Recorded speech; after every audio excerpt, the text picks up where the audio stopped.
Welcome to the chalkboard, my fellow football nerds, for episode number 145 of Chalk Talk. I'm your host, Shane Haff, and you can follow me on Twitter and YouTube at Shane Haff NFL. I'm joined today by the best co-host in the game. You've heard him on the Tough Cover radio show. It is Mark Henry Jr. Give him a follow on Twitter at Mark Henry Jr. _. Mark, how are you doing tonight? Doing well, besides the splint that people are seeing. All I got to say, even though I am tumbling down draft boards, as I said on the BGN draft show, for anyone who listens to that, they would hear me say that league sources are indicating I'm tumbling down draft boards. I will say those same league sources are indicating that I do have that dog in me, considering this is my third podcast of the night in a splint. So, some would question, can I hold up to the NFL grind? Some would say, he plays through the pain. Yeah, podcast through the pain. He's up for that NFL podcasting. The nice thing is that, this is the last game of the year, Super Bowl recap show. And then you get, 9 months off? Well, except it's draft season and we ramp up even more. Then we don't even get an off season. I think we should get an off season too, but that's not the way the cookie crumbles. So, what we are doing today, we're going to recap the Super Bowl, and then we are going to go back and we're going to go throw it all the way back to episode 121 of Chalk Talk. Back in the preseason when we drafted award winners and Super Bowl winners and over-unders against each other, we're going to see how that shook out. So that's the plan for today. We're going to start, though, with our Super Bowl recap. Spoiler alert. I mean, if you haven't watched the game, I don't know why you're listening to a podcast, but I'm sure you all have. So we're going to throw it in here. The Kansas City Chiefs beat the San Francisco 49ers 25-22 in overtime. The 49ers started the game off really well. They were walking the ball down the field when Christian McCaffrey fumbled on that opening drive. Of course, the Chiefs went 3 and out, and their offense was really woeful in the first half. They had 2 punts. And then they had a drive that ended in a red zone fumble before they punted again. And then they finally salvaged a field goal prior to halftime to go into half only down 10-3.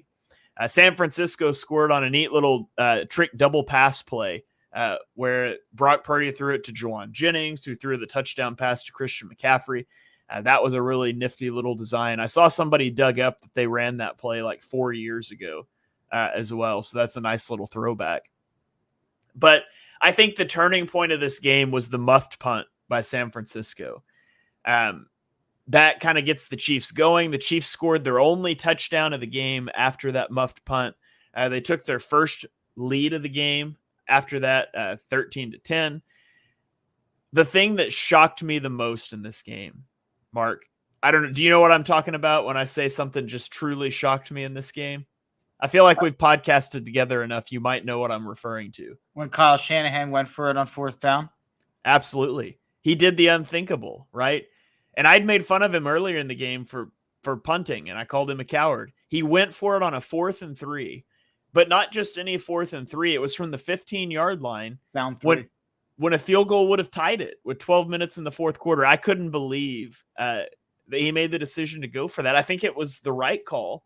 But I was really surprised that he did that. And, we can get to bigger discussions about Kyle Shanahan, and I'm sure we will. But that evolution of Kyle Shanahan, if he will stick with that, if that's not just it's Mahomes on the other sideline, which the offense wasn't doing much for the Chiefs anyways. If he takes that leap, that evolution happens, it will make that team that much more scary. But I was shocked that he went for it. And they were paid off with a touchdown there. Yeah, it's an all-time great game, right? It's one of the great football games of all time. Whether it's like the best played game ever, I don't know. But the twists and turns and how many things you can point to as being turning points. I actually have a different turning point, and I feel like I've heard the fumble, the muff punt's a big one. I think obviously late in the game, San Fran not being able to get the first down and giving the ball back was a big one. There's so many different turning points. The one that I would say is not being able to capitalize on that interception and punting it back to Kansas City when Kansas City was down 2 possessions going into that situation. and they weren't able to move the ball there, it felt like the game was over after that interception. I think that might have been the lowest point for Kansas City, and I'm curious win probability wise if that was lower or if it was lower towards the end of the game. With San Fran could have potentially milked the clock, but yeah, it was an incredible game and one that you could point to for so many reasons. I'm going to start with the Shanahan conversation, just to be honest, and because winners write history, right? That's how sports are treated. It's how history is treated.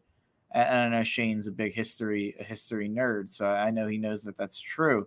It's the Winston Churchill quote that the histories will treat me kindly, for I intend to write them.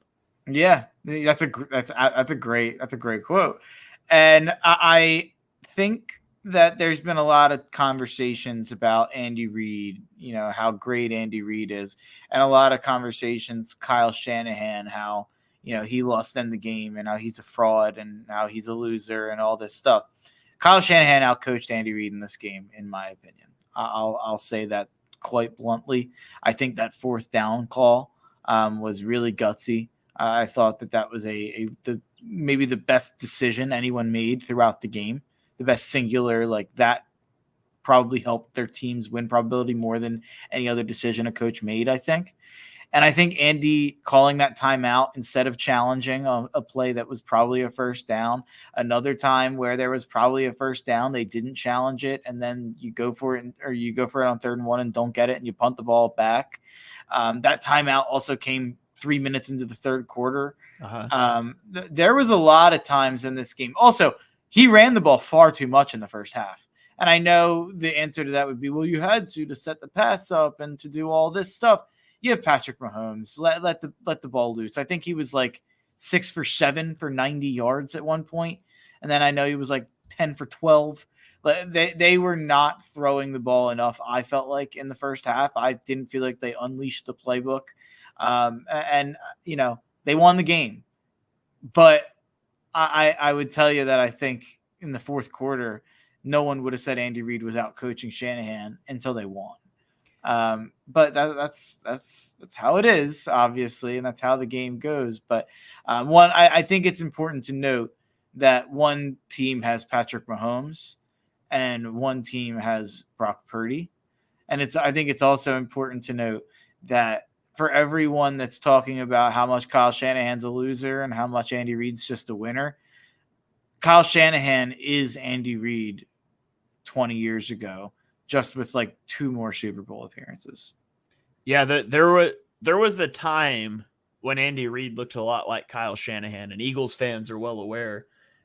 He was an excellent coach who couldn't get a ring. I mean, from 2000 to 2004, under Andy Reid, the Eagles won 11 to 13 games every year, and they lost 3 NFC championship games in a Super Bowl. And it took a change of scenery, 20 years, and Patrick Mahomes to get over the hump, and he won his first Super Bowl in his 21st season.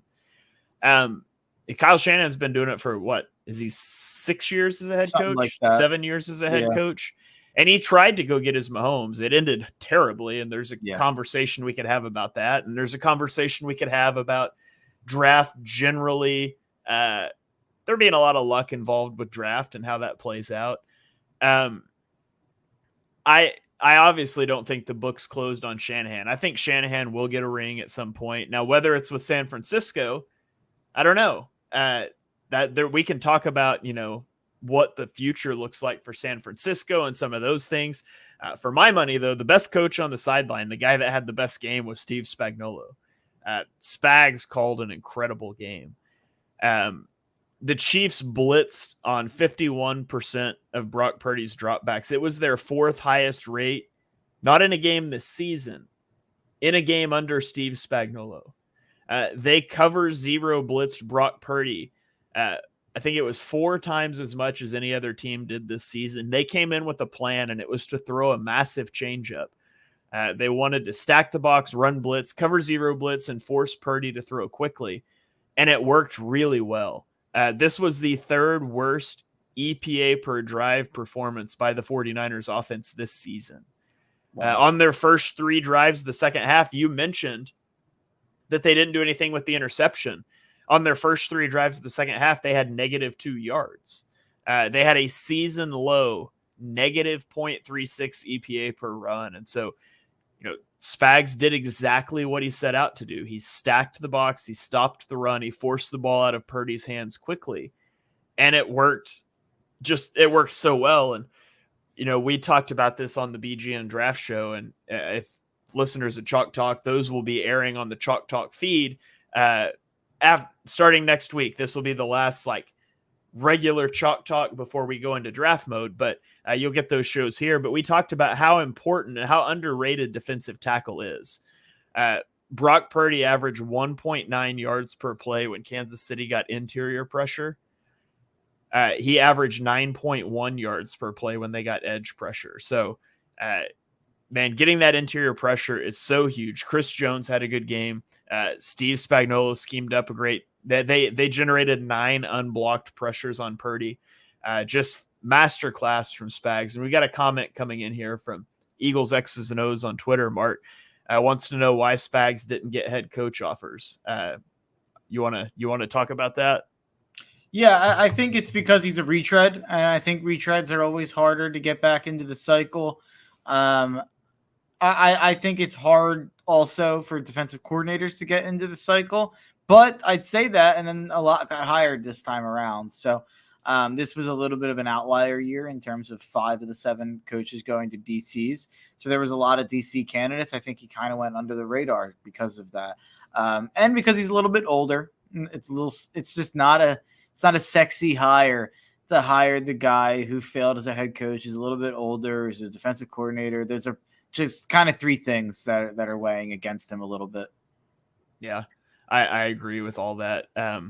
It's the triumvirate of never getting another head coaching job. You've had one before. You're a defensive coordinator, and you're older. Yeah, and I don't know that he wants to be a head coach either. It doesn't.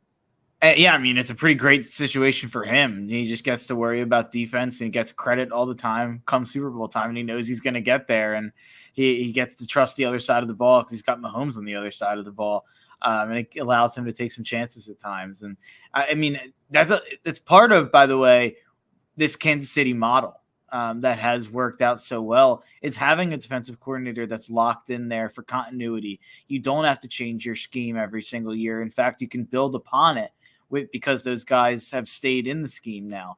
Like you see McDuffie, you see Karlaftis, you see the linebackers that have now been there a couple years, the young guys out there. And they just have so many guys that they've put into the scheme, and it's been the same scheme the whole time. They don't have to change it because he's getting hired away. And I bet you that Howie Roseman sees that, hears about that, and thinks about that with Vic Fangio. Yeah. And I bet you that's kind of the model that they're hoping for with the Fangio. Yeah. 2 other things I want to talk about game-wise, and then we can spin it forward a little bit of big picture for these teams. But the field goals, man. This game put the foot back in football, and as a guy who wanted to run all the kickers out of the league earlier in the year, Mark, I want to know your thoughts on that. But it's kind of funny. Jake Moody sets a Super Bowl record with a 55-yard field goal. And then Harrison Butker breaks that record with a 57-yard field goal. Moody also hit from 53. The kickers were a combined 7 of 7 on field goals. How did you feel, Mark, at your Super Bowl party, just watching kickers steal all the points? Yeah, it's disgusting. Makes you question the game I once loved. No, but it shows how crazy kickers are nowadays. Like, compared to where they were, even when we started this podcast, it feels like just 2-3 years ago, it feels like they are so far advanced from that. So I'm shocked. I saw that people loved the missed field goal prop out there. I didn't end up taking either side on it. But yeah, it's shocking. By the way, I can't believe I didn't lead with this. How about me calling overtime at plus 1,200? I mean, that's one of the great calls in the history of Chalk Talk. And I think it started here. This was the first place I gave it out. I gave it on the Tough Cover radio show eventually. But yeah, I couldn't have went better for me in terms of picking the winner, winning on the winner, getting the Super Bowl MVP right, getting my Karlaftis half sack in the first 5 minutes of the game, which was a big bet for me, and then obviously the overtime was huge. So the overtime also clinched my no kneel down to end the game as well. So I cleaned up a little bit this weekend. I strung together a parlay, and one of the legs on my parlay was Kyle Juszczyk over 5 receiving yards. And the first play of the game, they hit him on a 10-yard reception. I was like, this is too easy. But then I lost it because Deebo Samuel, I had him at 5 plus catches, and he got targeted 11 times, but he only ended up with 3 catches. Oh my God. That one killed it for me. But so yeah, great call out by you. We should have pulled that clip and tweeted it out, but I was too busy eating chicken wings. So anyways, the other thing I wanted to talk about in this game is how to handle overtime. So obviously this is the first time the new overtime rules come into effect that guarantee a possession for both teams. It has never come into play before. So it hasn't been in the discourse really that much. Mark, you win the coin toss. Are you kicking or are you taking the ball? So I said right away that this is dumb because they were acting like, I think even they reacted, I think Romo and Nance at first when the Niners elected to receive, and they were like, oh, big time for the Niners. And then I think Romo did realize, or someone got in his headset, like maybe that wasn't the right call. But I was screaming the whole time I would kick the ball. I think having the ball second, what you have to get. It's college overtime. I think people who watch college football are generally advantaged in that situation to know the right decision, even though it is different. Because you know what you're going to get, and it gave Kansas City a huge advantage of being able to go for it there on 4th down, which they probably wouldn't have done had they gotten the ball first on their own side of the field. So that's the advantage. But what I will say is, I think Kyle Shanahan had a good answer. I think his response into why they got the ball first, I think it makes a lot of sense. And once I heard it, I was like, you know what?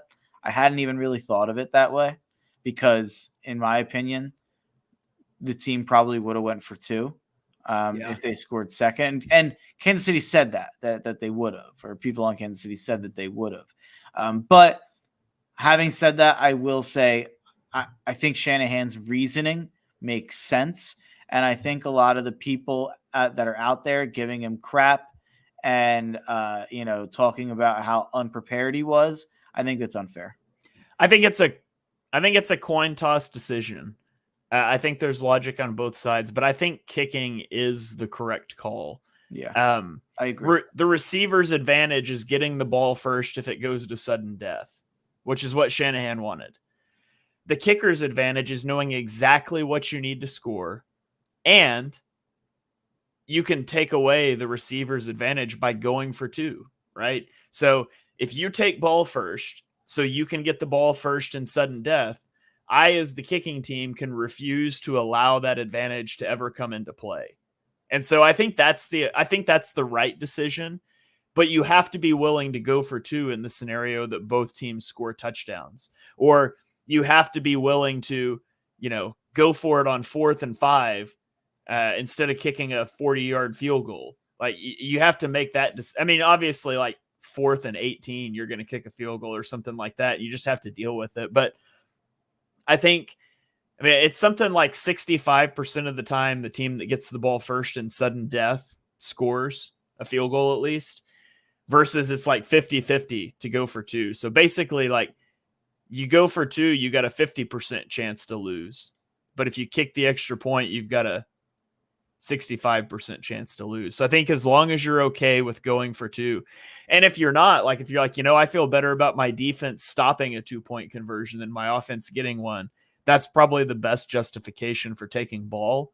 But yeah, I think kicking's the way to go for that reason. I'd be interested to see, like, if this comes up again, now that it's been on the national radar, what the coach's thought processes are, but it was kind of uncharted territory. Yeah. I totally agree with everything you said there. I just wanted to kind of move on to I feel like we haven't talked about Mahomes and Kelsey enough. And I just want to say, like, can we agree to just not worry about the Chiefs next regular season, no matter what? Like, they could be 4-8. And I think we should be like, I don't know, like, you win 5 in a row, maybe you could sneak in as a wild card and they'll go on a run. Like, I'm just at this point, they are inevitable. And Travis Kelsey at times looked washed this year. And then he hit his highest miles per hour he did in like 2 years in the playoffs. And then looked like every bit of Travis Kelsey in the Super Bowl. 9 catches for 93 yards on 10 targets. At this point, how do you even get excited for a regular season game if you're a Chiefs fan? It's like, oh, yeah, we lost to the Raiders. Who cares? Like, it doesn't matter. We're gonna go to the Super Bowl anyways. Yeah, I mean, 60% chance. Yeah, this season was Mahomes' worst by EPA, by success rate, by adjusted net yards per attempt, by explosive play rate. He had his lowest ADOT, his highest time to throw, his highest pressure rate. It was his worst performance when pressured. Like, by every metric, this was the worst season of his career, and he won back-to-back Super Bowls and a Super Bowl MVP. Like, I mean, it's inevitable. And on the 49ers side, like, this is the best team that Kyle Shanahan has ever put together. And it was the worst year of Mahomes' career, and he beat him. And that's got to be incredibly disheartening if you're a 49ers fan.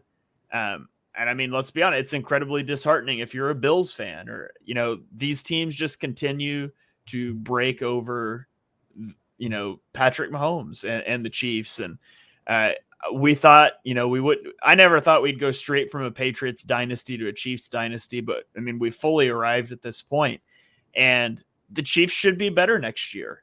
Like, their receiving room should be better next year. Like, I would expect them to be a better football team, but they just won back-to-back Super Bowls. Yeah, they're only going to get better. That defense is so young. They have their picks. They don't really have that many guys coming up that they have to deal with that are all of that importance. Rashee Rice really stepped up into a role.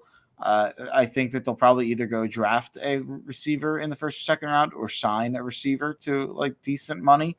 It's just, they're going to be better and better and better. And it's kind of like everyone says you can't pay a quarterback because the rest of your roster won't matter. And Mahomes is obviously a unicorn when it comes to that. But what I'll say is, I'd rather build my team around Mahomes, and I'd be more confident that Kansas City is getting back here than San Francisco, who is so reliant on the fact that their roster is just so good. That only lasts so long. You can only keep that together so long. There's injuries, there's contracts coming up, there's guys who are going to leave, guys who are going to get worse. Whereas Patrick Mahomes is Patrick Mahomes. And you could say the same with Josh Allen. You could say the same with those other top guys. But the problem is with those guys, they have to deal with Patrick Mahomes. And there's only one guy who's ever really done it, and it's Tom Brady.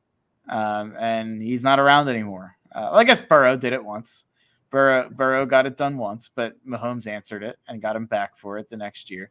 It's funny. I started doing a QB list that I'm probably going to tweet out to get people yelling at me tomorrow or the day after, because people were all going nuts about it. And I was working it, and I was doing it in tiers, and we'll do that at some point in this offseason, I'm sure.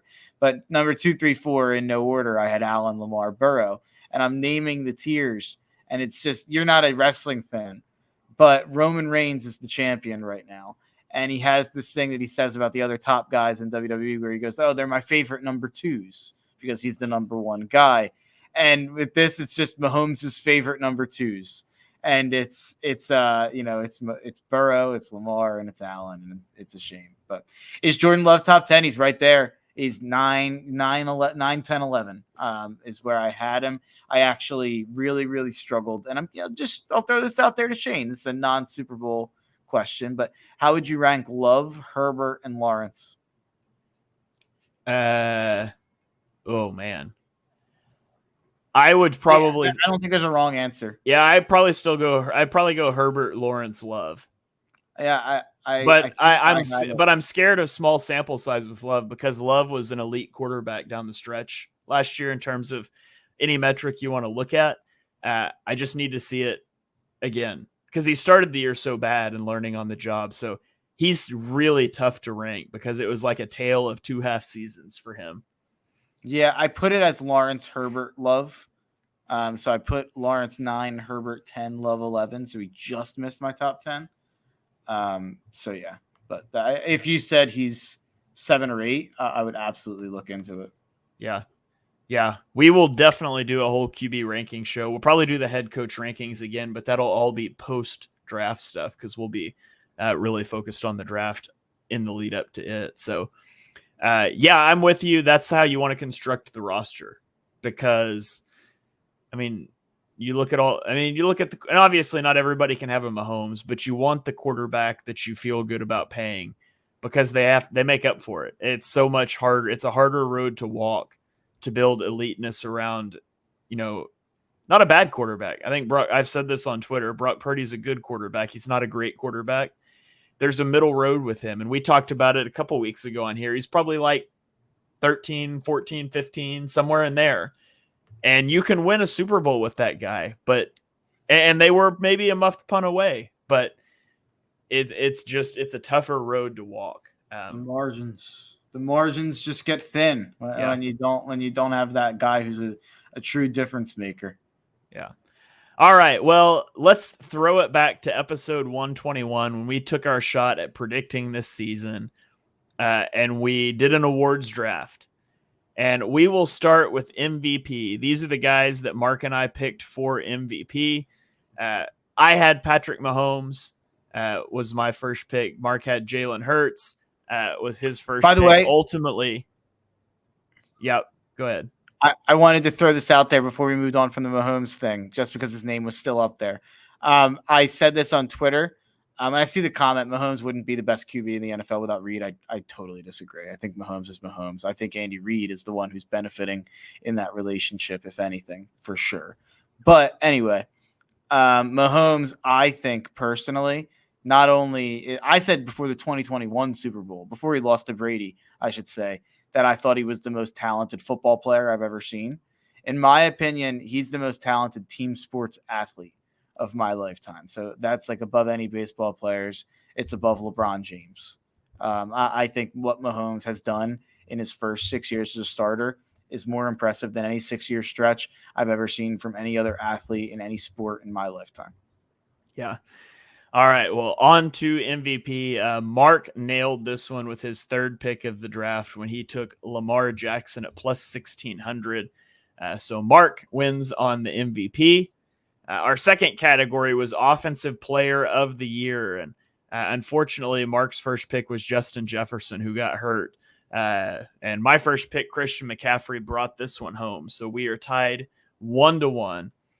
Then we went Defensive Player of the Year. Mark took TJ Watt as his top guy. I took Micah Parsons, but then I took Myles Garrett, who ended up winning the award. TJ should have won. I won't get into that. Yeah.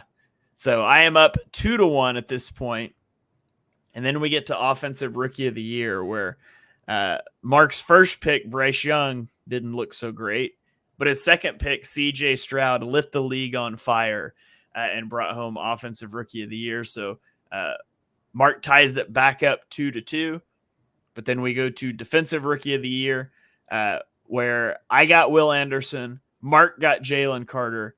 Jalen Carter was the odds-on favorite prior to the award being announced, but it was Will Anderson who brought it home, which gave me a 3-2 edge over Mark. Then we go to Coach of the Year, and none of us got it. Kevin Stefanski was Coach of the Year. He won via a tiebreaker over DeMeco Ryans by virtue of having more first place votes. I did have DeMeco, but he ended up at second. So that one's a wash. We all lose that one. So I still have a 3-2 edge over Mark. But Mark comes storming back with the first coach fired in Josh McDaniels at plus 700 to tie it up. And I did not change the order. This is the order we drafted them in. And so we were tied up. I had looked these results all up. going into the Super Bowl. It would come down to who got the Super Bowl winner. And I'm just going to play for a moment. When we made our picks here, Mark ended up with the first pick for the Super Bowl winner. Let's hear what he had to say. Yeah, I'll go with the Philadelphia Eagles. And I know that I think Kansas City's probably the right pick, but the AFC is a lot better than the NFC. And my number 3 through 5, and then my 8 through 10 are in the AFC. So there's just more contenders, in my opinion, in the AFC. So I'll go with the Eagles. I'm gonna take the Chiefs. But you can insert your stat about with Patrick Mahomes as your quarterback. You've got an 80% chance to make the conference title game. 100%. 100%. Yeah, whatever the stat is, as long as Patrick Mahomes is under center, the Chiefs have a really good shot. So I'll take the Chiefs for my first pick. Yeah. All right. So unfortunately for Mark, he went against his gut with the first pick, and he took the Eagles. That left me to take the Chiefs. That lets me edge Mark out in our awards draft 4-3. I thought it was really funny when I was going back to find the clips and things. I wanted to go see who had the first pick on this one, and I just had to pull that clip because I thought it was pretty good. This one came down to overtime, too. I had San Fran. Wow. You did, funny. Yeah. And so I had tallied these up prior to the Super Bowl and realized it was going to come down to who won the Super Bowl, and that added an extra little layer as we were watching it. But we also did something else. We also did drafted our favorite over-under win totals. These did not go well for us, but we'll talk about them real quick. We each took 5 over-unders we liked. I took the Rams under 6.5 wins. They won 10 games. I took the Buccaneers under 6.5 wins. They won 9 games. I took the Steelers over 8.5. They got 10, so I hit that one. I took the Raiders under 6.5. They won 8. I took the Giants over 7.5, and they won 6. So I only went 1-4 on my over-unders. Mark, you took the Cleveland Browns under 9.5. They won 11. Remarkably, with all the quarterbacks they played. You took the Saints under 9.5. They won 9. So you hit that one. You took the Seahawks over 8.5. They won 9. You took the Jags over 9.5, and they won 9. And you took the Chiefs over 11.5, and they won 11. And so Mark went 2-3, hitting the Saints and Jags each by a half a game. And 2 of his 3 misses were by a half a game as well. So Mark was like right on that edge. I wasn't even close. I missed teams by like 3.5 wins. So Mark took me on over-unders. I took him on awards. So I guess technically if we just like average those out, we each got 5 things right. I don't know how we do it, but we either tied or I won the awards and you won the over-unders. However you want to think about that. Whatever lets you sleep better at night. Yeah. So there you have it. You guys can go back and listen. I'm sure there's all kinds of crazy things we said. It was episode 121 of Chalk Talk. Mark, do you even remember making any of those picks? No. I remember how high I was on the Jags, though, because I had Trevor Lawrence in the MVP. I had Doug Peterson coach of the year. I had Jags. Yeah, wild pick. I will say, what were they, like 8-3, 8-2? Yeah, they had that game against Baltimore that was for the 1 seed. If they would have won that game, they would have been the 1 seed at that time. Yeah. If the Eagles collapse hadn't happened this same year, the Jags collapse might be one of the worst collapses in NFL history. Yeah, part of the reason that that's not a fact too is though that no one cares about the Jags. That's the problem. That's the thing. Like if the Eagles had the Jags collapse and the Jags had the Eagles collapse, the Eagles collapse would be it's just how it is. I still can't believe the Rams not only went over 6.5, but went to the playoffs. I was right there with you. If you didn't take that would have been my first pick too. We were both on that beat. And you know what we did? We disrespected Sean McVay. I mean, that guy is just truly in my opinion, a top 3 coach in the NFL. Yeah. All right. Well, that is going to about do it for this episode of Chalk Talk. Mark, do you have any final thoughts that you want to get out there? No, listen to the BGN Draft Pod, which will be on the Chalk Talk feed. We're excited. We're doing running backs next week. We just did a mock draft. We did a couple dueling Eagles mocks with different kind of objectives. So it'll be fun, kind of deep diving into the draft head first. I have my top 150 sitting out in front of me on a sheet here, which I think I'm. The BGN Draft Pod has allowed me to be a little bit more prepped than I usually am before Valentine's Day for the NFL Draft. All right, yeah, you guys be sure to check that out. Again, it will be on the Chalk Talk feed. The intro will sound different and all of that. That's okay. It's supposed to be here. You don't have to go to the BGN feed. That helps us out there as well. But if you're not a fan of the Eagles, you will hear us mention the Eagles, but we're going to cover every position for the draft regardless of team. So we may talk a little bit more Eagles slanted in that show, but regardless of what team you like, you can stick here all the way to the draft to get all the information you need. So thank you guys for joining us for episode 145 of Chalk Talk. If you enjoy the show, be sure you hit that subscribe button so you don't miss the next episode. Give us a 5-star rating and review wherever you stream your podcasts. You can follow me on Twitter and YouTube at ShaneHalfNFL. You can follow Mark on Twitter at Mark Henry Jr. And for the last time till after the draft, we're going to play it out with our theme song, and we'll catch you guys next time.